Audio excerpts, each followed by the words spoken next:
क्या कारण रहेंगे, चूँकि सरकार तो अभी उन्हीं की है। देखिए, ऐसा है कि रावत जी क्यों गए, आप सब जानते हैं कि जिस प्रकार से वो कर्जे में डूब गए थे, जिनके पंप है, बाकी चीजें सब उनके कर्जों में आ गई थी, तो आर्थिक स्थिति बड़ी खराब हो गई थी रावत जी की, और जनता के विश्वास को उन्होंने बेचा। निश्चित तौर से जनता इस बात को समझती है कि जो बिकाऊ है वो कभी टिकाऊ नहीं होते, इसलिए मैं समझता हूँ कि विजयपुर की जनता उन्हें घर भेजेगी। पिछले चुनाव में जो बहुत सारे बिकाऊ हो गए आपके कहे मुताबिक, वो टिक गए हैं, जो मंत्री बने दोबारा। देखिए, आज मैं आपसे यही कहना चाहता हूँ कि वैसे तो मुझे भी ऑफर आया था कि 50 करोड़ रुपये ले लो, आप कैबिनेट मिनिस्टर बन जाओ, मैंने भी कहा।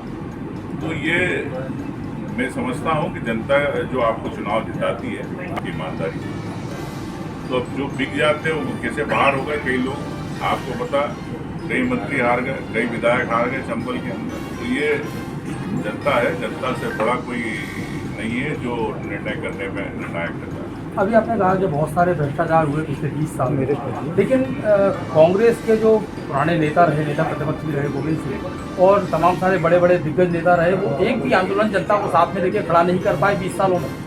क्या कारण रहे कि बिल्कुल पूरी तरह से जनता के बीच आप लोग नहीं जा पाए?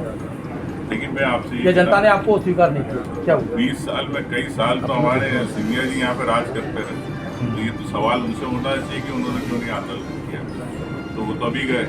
लेकिन मैं आपको विश्वास दिलाता हूँ कि अभी मैंने थोड़ी देर पहले भी कहा कि आपके ग्वालियर के मुद्दे जवाबदारी के साथ हम सब विधानसभा में इस बार आपको दिखेंगे, परिलक्षित होंगे। मैं पूरे मध्य प्रदेश की ग्वालियर की जनता को एहसास होगा कि ग्वालियर की बात उठाएगी। मैं पूरे मध्य प्रदेश की बात कर रहा हूँ कि 20 साल में एक भी बड़ा मुद्दा, चूँकि आदिवासियों को मुँह भी बनाया गया और जो महिलाएं हैं, लड़कियां हैं, बच्चियों को भी हत्या की गई, लेकिन बावजूद इसके एक बड़ा मुद्दा नर्सिंग घोटाला हुआ, आरक्षक घोटाला हुआ और तमाम सारे ऐसे घोटाले हुए, व्यापक घोटाले हुए, लेकिन बहुत बड़ा कोई आंदोलन कांग्रेस नहीं खड़ा कर पाई जनता को साथ में लेके। क्या कारण रहे? नहीं, ऐसा नहीं है। किसानों को लेके कई बार आंदोलन हुआ, व्यापम को लेके कई बार आंदोलन हुआ, नर्सिंग को लेके हम लोगों ने विधानसभा में उठाई, लेकिन सरकार निरंकुश है, सरकार नहीं चाहती। आपकी जानकारी कि 2013 से लोकायुक्त के प्रतिवेदन सरकार ने अभी तक नहीं दिए, पटल पे नहीं रखे। प्रदेश की जनता क्यों नहीं बताना चाहती कि हजारों करोड़ के प्रदेश में घोटाले होगा,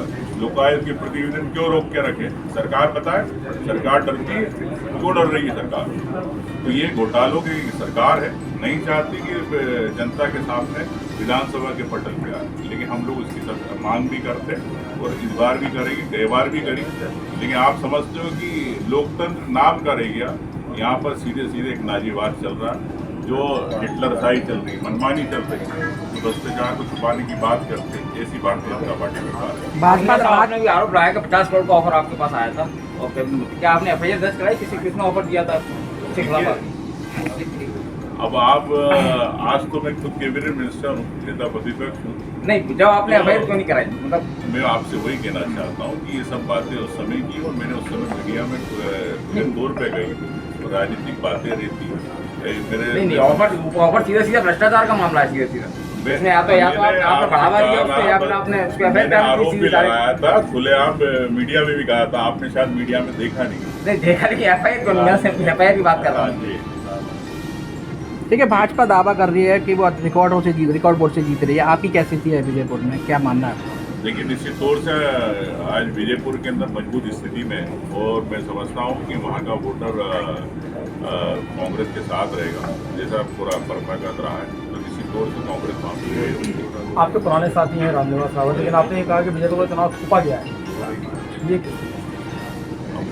रामनिवास रावत जी से पूछेंगे क्यों गए, जब उन्होंने कांग्रेस पार्टी ने उनको कैबिनेट मिनिस्टर बनाया, सम्मान दिया, विधायक बना, हमेशा उनको सम्मान ही रखा, और चंबल क्षेत्र के एक अच्छे वजनदार नेता थे। तो अब वो अपने व्यक्तिगत स्वार्थ के कारण गए। अगर जनता से पूछते, जनता नहीं पूछती कि आप बीजेपी में चले जाओ, ये तो रामनिवास रावत जी बताए।